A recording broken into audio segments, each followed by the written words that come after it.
Hello everyone, welcome to my channel. পুজো তো প্রায় চলে এলো, হাতে গোনা মাত্র কয়েকটা দিন বাকি। তাই ভাবলাম এবার পুজোটা একটু অন্যরকমভাবে কাটানো যাক। সেজন্য আমিও জয়েন করলাম ইউটিউব ফ্যামিলিতে, তোমাদের সঙ্গে সব কিছু শেয়ার করবো বলে। ওয়েট, বলাই হয়নি আমি কে। আমি রুমি, তোমরা দেখছো আমারই ইউটিউব চ্যানেল কিড্ডো লাইফস্টাইল।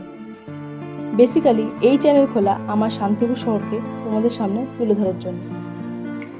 এই ধরো শান্তিপুরের সংস্কৃতি, শান্তিপুরের ঐতিহ্য, ঐতিহাসিক কাহিনী, বিভিন্ন ধরনের মন্দির, মসজিদ, গির্জা, সব কিছু, বিশেষ জানা না জানা ঐতিহাসিক তথ্য। যদি ভিডিও ভালো লাগে তাহলে চ্যানেলটিকে সাবস্ক্রাইব করে আমার পাশে থেকো। তোমাদের জন্য খুব তাড়াতাড়ি নতুন ভিডিও আসছে। ততক্ষণ সবাই ভালো থেকো, সুস্থ থেকো। God bless you. টাটা।